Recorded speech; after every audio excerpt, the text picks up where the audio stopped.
Thanks for joining me today. Well, those who have gone before me assured me that this day would come in my life, and it finally did. My children asked me the other night the question. No, it wasn't where do babies come from. This was an even tougher question. The question was, Dad, how much money do you make?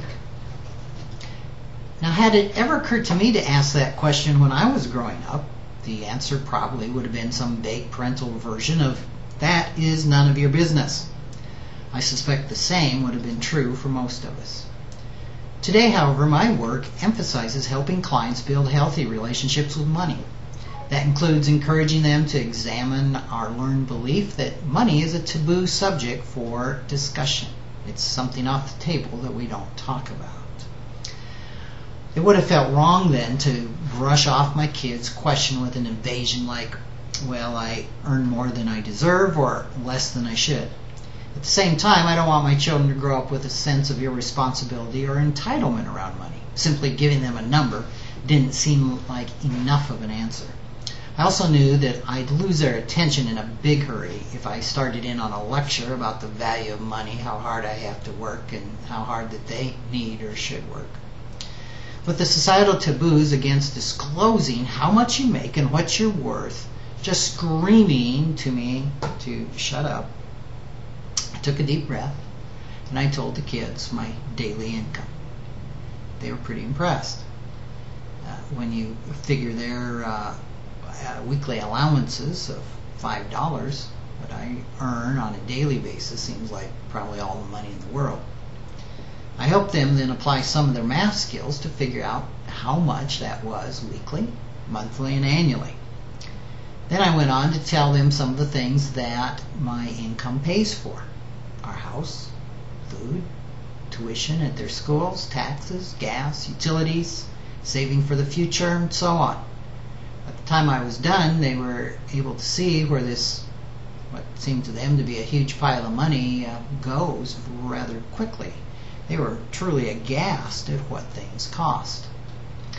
I then told them that one of the best ways to ensure that they will have enough money someday to be financially independent is, out of every dollar that they earn, to pay their taxes first, about 10 or 20 cents, put 20 cents in investments, and then live on the rest.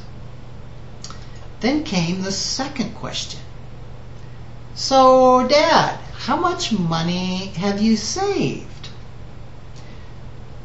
Well, admittedly, here I was a little more reluctant to give them a number, but I did tell them that I've saved enough to replace my current salary so I could maintain my current standard of living when I stopped working.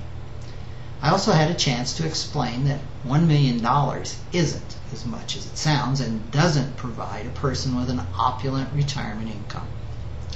Since my daughter is 10 and my son is 6, obviously they understood the topic at different levels. Still, both of them were interested, attentive, and engaged in the conversation.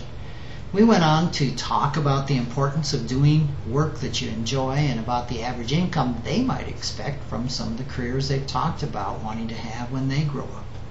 The whole conversation took perhaps 5 minutes. I don't know whether either of them will use this information for my dad's richer than your dad conversations with their friends. Actually, I don't know whether either of them will even remember the numbers.